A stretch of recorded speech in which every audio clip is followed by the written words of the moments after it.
بسم اللہ الرحمن الرحیم۔ السلام علیکم۔ Welcome to Zoom T V official. جنوری 12 1964 کو ایک عام گھر میں پیدا ہونے والا لڑکا، کس کو پتا تھا کہ اس صدی کا پہلا سینٹی بلینئر بنے گا؟ جی ہاں، ہم بات کر رہے ہیں دنیا کے سب سے بڑے ای کامرس سٹور کے بانی اور 2017 میں پہلے 100 بلین کراس کرنے والے بزنس مین جیف بیزوس کی۔ دوستو، فوربس بزنس میگزین اور گوگل ویکیپیڈیا کے مطابق جیف بیزوس اس وقت $130 بلین پلس کی نیٹ ورتھ کے ساتھ دنیا کے تیسرے سب سے امیر انسان ہیں۔ 4 سال کی عمر میں جیف کی مدر اور ان کے فادر کے درمیان ڈیورس ہو گئی، تو جیف اور ان کی مدر میکسیکو چھوڑ کر امریکہ کے شہر ہیوسٹن چلے آئے، اور یہاں جیف نے اپنی اسکول سٹڈیز کا آغاز کیا، اور یہاں ان کی مدر جیکلین نے مائک بیزوس سے شادی کر لی، اور جیف کو یہ سر نیم اپنے سٹیپ فادر مائک بیزوس سے ملا۔ شادی کے بعد جیف اور ان کی فیملی میامی شفٹ ہو گئے، کیونکہ اس وقت میں میامی سٹی بہت تیزی سے ترقی کر رہا تھا۔ اسی لیے جیف کے پیرنٹس نے ایزیئر لائف اور بیسٹ اپرچونٹیز کو دیکھتے ہوئے یہاں شفٹ ہونے کا فیصلہ کیا۔ جیف اور ان کے پیرنٹس ایک لوور مڈل کلاس فیملی سے بلونگ کرتے تھے۔ وہ کہتے ہیں نا، خواب دیکھنے تو بہت آسان ہوتے ہیں، مگر ان کو پورا کرنے کے لیے پیٹ پر پتھر باندھ کر بھی گزارا کرنا پڑتا ہے۔ جیف نے اپنی لائف کی پہلی جاب میکڈونلڈز میں ایک لائن کوک بن کر سٹارٹ کی۔ اسی دوران جیف اپنی ہائی اسکول سٹڈیز کو بھی ساتھ کنٹینیو کر رہے تھے۔ ان سب کے علاوہ جیف نے ایکسٹرا ٹریننگ پروگرامز میں بھی ایڈمیشن لیا اور کئی سائنس کورسز کمپلیٹ کیے۔ دوستو، اس وقت سائنس کے اوپر پوری دنیا میں نت نئے تجربات کیے جا رہے تھے، اور بچپن ہی سے جیف کو سائنس اور انجینئرنگ میں بہت زیادہ انٹرسٹ تھا۔ اسی بنا پر جیف نے الیکٹریکل انجینئرنگ اور کمپیوٹر سائنس میں Princeton university of new Jersey میں ایڈمیشن لیا اور اپنی ڈگری کمپلیٹ کی۔ یونیورسٹی سے گریجویٹ ہونے کے بعد جیف نے اپنا کریئر ایک بینکر کے طور پر چنا، جہاں جیف کو سب سے زیادہ اسٹرانگ بینکنگ سسٹم کے انر نالج کی بھی سمجھ لگی۔ وقت گزرتا گیا اور جیف کافی زیادہ انکم جنریٹ کرنے لگے اپنی 9 to 5 جاب سے۔ 1994 میں جیف کی عمر 30 سال تھی، تو اس وقت ورلڈ کی لارجسٹ انویسٹمنٹ مینجمنٹ فرم جس کا نام DE شاو تھا، جیف اس کے ینگسٹ سینئر وائس پریزیڈنٹ بن گئے۔ اتنے بڑے عہدے سے جیف نے 1 سال بعد ہی ریزائن کر دیا، کیونکہ جیف کو فائنانس اور کامرس کا پورے طریقے سے پتہ لگ گیا تھا، اور یہ بھی پتا تھا کہ آنے والا وقت انٹرنیٹ کا ہے۔ جیف انٹرنیٹ اور کامرس دونوں کو ملا کر کچھ کرنا چاہتے تھے۔ جاب سے ریزائن کے بعد جیف نے اپنی ای کامرس کمپنی بنانے کا فیصلہ کیا، اور 1994 میں جیف نے کئی ڈومینز رجسٹرڈ کروائیں، جس میں awake.com، browse.com، bookmall.com اور relentless.com وغیرہ شامل تھیں۔ کیونکہ اس ٹائم پر جیف صرف آن لائن بک سٹور کھولنا چاہتے تھے، مگر ان سب ناموں سے نہ تو ویب سائٹ پر کسٹمر ٹریفک آ رہی تھی، اور نہ ہی ان سب ویب سائٹس کا نام لوگوں کو اتنا پرسیو کر رہا تھا۔ دوستو، آخر کار جیف نے اپنے لائر سے ڈسکشن کے بعد ایمیزون نام کو فائنلائز کیا، یہ سوچ کر کہ ایمیزون دنیا کا سب سے بڑا رین فورسٹ ہے، اور ساتھ ہی یہاں پر دنیا کا سب سے بڑا ریور ایمیزون ریور ہے، تو ایمیزون جو میں کمپنی بناؤں گا وہ دنیا کا سب سے بڑا بک سٹور ہوگا۔ تو دوستو، یہاں تک تھی ایمیزون اور جیف بیزوس کی انیشل ڈیز کی کہانی۔ تو اب بات کرتے ہیں ایمیزون کمپنی بنانے کے بعد 1995 میں، جب ایمیزون آپریشنلی بکس بیچنا سٹارٹ کر چکی تھی۔ ایمیزون کا بیسیکلی آئیڈیا بہت سمپل تھا، مگر اس وقت کے لحاظ سے یہ بہت یونیک آئیڈیا تھا۔ اس وقت لوگ کتابیں بازاروں کی دکانوں میں جا کر خریدا کرتے تھے۔ جیسے کہ ہم پہلے ہی بات کر چکے ہیں، شروعات میں ایمیزون ایک بک سیلنگ ویب سائٹ ہی تھی۔ آن لائن بکس کو بیچنے کے انیشیٹو کا ایک فائدہ یہ تھا کہ ایک جگہ پر لاکھوں کتابوں کا ایکسیس لوگوں کو مل پا رہا تھا۔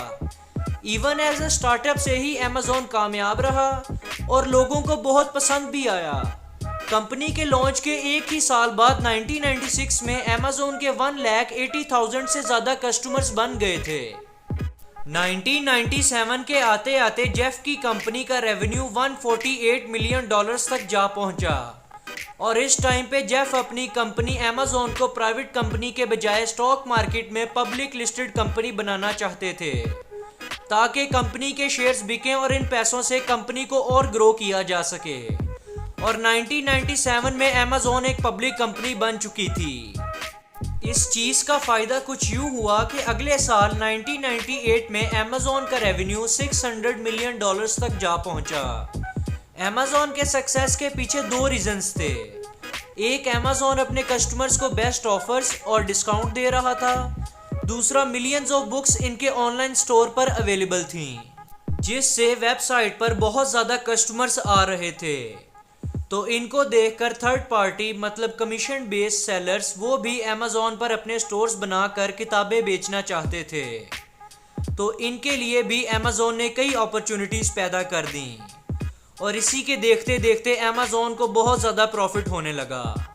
جو پیسے ایمیزون کماتا اپنے پروفٹ کے طور پہ اسے اپنی ویب سائٹ پر دوبارہ لگا دیتا تاکہ جب بھی کسٹمرز دوبارہ ایمیزون پہ آئیں تو ان کا ایکسپیرینس مزید بہتر رہے اور کسٹمرز کو زیادہ سے زیادہ ڈسکاؤنٹڈ آفرز دی جائیں، کیونکہ ایمیزون کی ساری منوپلی لو کوسٹ پہ لوگوں کو کتابیں بیچنا تھی اور اس میں یہ کمپنی بہت کامیاب رہی۔ 1998 میں جیف بیزوس نے سوچا اس اسٹریٹجی کو صرف کتابوں میں ہی کیوں استعمال کیا جائے بلکہ اس میں دیگر نئی چیزیں بھی ایڈ کی جائیں۔ 1998 میں ایمیزون نے اپنے آپ کو ایکسپینڈ کیا اور کتابوں کے ساتھ ساتھ میوزک اور کمپیوٹر گیمز بھی بیچنے لگے۔ اس انیشیٹو کی وجہ سے بھی ایمیزون نے بہت زیادہ سکسیس حاصل کیا اور اسی وجہ سے 1999 میں ٹائمز میگزین نے جیف بیزوس کو پرسن آف دی ایئر کہا اور ان کی فوٹو بھی میگزین کے فرنٹ پیج پہ چھاپی۔ دوستو، وقت کے ساتھ ساتھ ایمیزون نے کئی بڑے اور چھوٹے آئیڈیاز اپنائے جس کی وجہ سے کمپنی نے کافی گروتھ کی۔ مثال کے طور پہ ایمیزون نے اپنے کسٹمرز کو ٹریک کرنا شروع کر دیا کہ یہ کیا خرید رہے ہیں۔ ان کو ایمیزون نے سجیشن دینا سٹارٹ کر دی کہ اگر اس کسٹمر نے یہ خریدا ہے تو اس کو یہ چیز بھی پسند آئے گی۔ اب باری آئی کہ جیف بیزوس نے سوچا کہ میں یہ بکس، میوزک اور کمپیوٹر گیمز کے ٹرائکا سے باہر آؤں اور ایمیزون پر تھرڈ پارٹی سے کہوں کہ آپ جو مرضی چاہو بیچو اور اس میں سے ایمیزون کو ہر سیل پر کٹ پروفٹ دیتے جاؤ۔ تو اس آئیڈیا کا ایمیزون کو اتنا فائدہ ہوا کہ آنے والے کچھ وقت میں ایمیزون پر سب کچھ بکنے لگ گیا۔ ایمیزون کو اس چیز سے اتنا پروفٹ آنے لگ گیا کیونکہ اتنے سارے کسٹمرز آ رہے تھے اور اتنے زیادہ سٹورز کھل رہے تھے، جس وجہ سے ایمیزون کے اونر جیف بیزوس کو اپنی ڈیٹا سٹوریج فیسلٹی بنانی پڑ گئی۔ تو اسی لیے ایمیزون نے ویب سروسز دینا شروع کر دیں اور یہ اس وقت میں ایک ایسی فیلڈ تھی جس میں کمپٹیشن بہت ہی کم تھا اور اس کو نام دیا گیا ایمیزون ویب سروسز کا، جو کہ آج تک ایمیزون کا ہائیسٹ پروفیٹیبل بزنس بن کر سامنے آیا ہے۔ ایک اندازے کے طور پر آپ کو بتا دوں کہ ایمیزون کا 40% پروفٹ اکیلی اس ایمیزون ویب سروسز سے ہی آتا ہے۔ اب بات آتی ہے ایمیزون کنڈل کی۔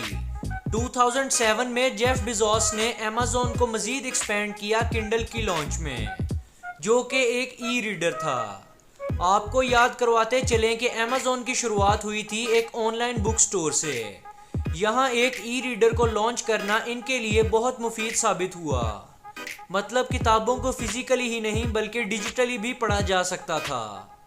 انٹرسٹنگ چیز تو یہ تھی کہ جیف بیزوس نے فیصلہ کیا کہ کنڈل کو زیرو پروفٹ ڈیوائس رکھا جائے گا، یعنی اس ٹیبلٹ ڈیوائس پر جتنا خرچہ آئے گا بنانے میں اس ٹیبلٹ کو اسی سیم پرائس پر بیچا جائے گا۔ اس کے پیچھے سمپل ریزن یہ تھا کہ کنڈل میں جو بھی کتابیں پڑھی جائیں گی وہ ایمیزون بک سٹور سے ہی خریدی جائیں گی۔ مطلب آسان الفاظ میں ایمیزون اس پروڈکٹ سے کوئی پروفٹ نہیں کمائے گا، مگر جو کتابیں اس پر پڑھی جائیں گی اس کو بیچ کر پیسے کمائے گی ایمیزون کمپنی۔ یہ بزنس اسٹریٹجی بہت سکسیسفل رہی کیونکہ اس کی وجہ سے کنڈل ایک لو کوسٹ ڈیوائس بنا رہا اور آج 2022 میں کنڈل دنیا کا نمبر 1 ای بک ریڈر ڈیوائس بن گیا ہے۔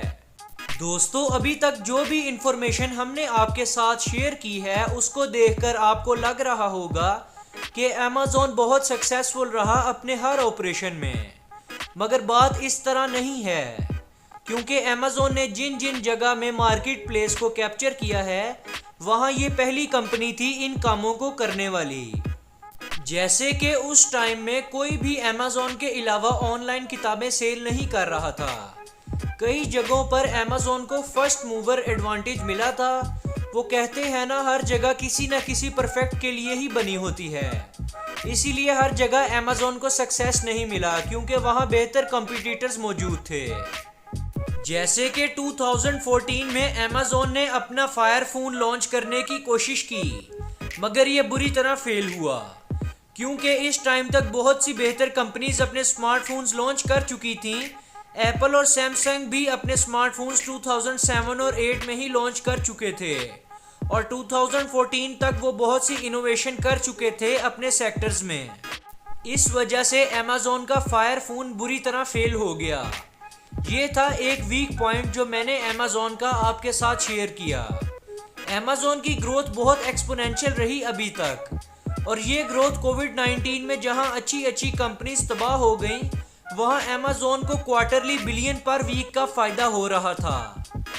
ایمیزون آج کی ڈیٹ میں $1.6 ٹریلین ورتھ کی کمپنی بن چکی ہے، جو کہ دنیا کی سب سے بڑی 10 کمپنیز میں سے ایک ہے۔ ایمیزون پیٹنٹ کے نام سے جیف بیزوس نے کئی کمپنیز رجسٹرڈ کروائیں اور آج یہ کمپنیز اپنے آپریشنز بھی جاری رکھے ہوئے ہیں۔ جیسے کہ Amazon prime video one of the largest over the top platform ہے ایمیزون ویب سروسز کا، جو کہ اپنی فیلڈ میں نمبر 1 کمپنی ہے ڈیٹا سٹوریج کے لحاظ سے۔ اور اسی طرح Amazon Alexa, Amazon Kindle, Amazon drive, Amazon music, Amazon Audible, Amazon pay, اور یہاں تک کہ ایمیزون اب کئی ملکوں میں گروسریز بھی فاسٹ ڈیلیور کرنے لگ گیا ہے ایمیزون فریش کے نام سے۔ تو دوستو، یہ تھی آج کی ویڈیو۔ آپ کو یہ ویڈیو کیسی لگی اس کا اظہار کمنٹ سیکشن میں لازمی کریے گا، اور ویڈیو کو لائک اور شیئر ضرور کریں۔ آپ سے جلد ملاقات ہوگی نیکسٹ ویڈیو میں۔ اللہ نگہبان۔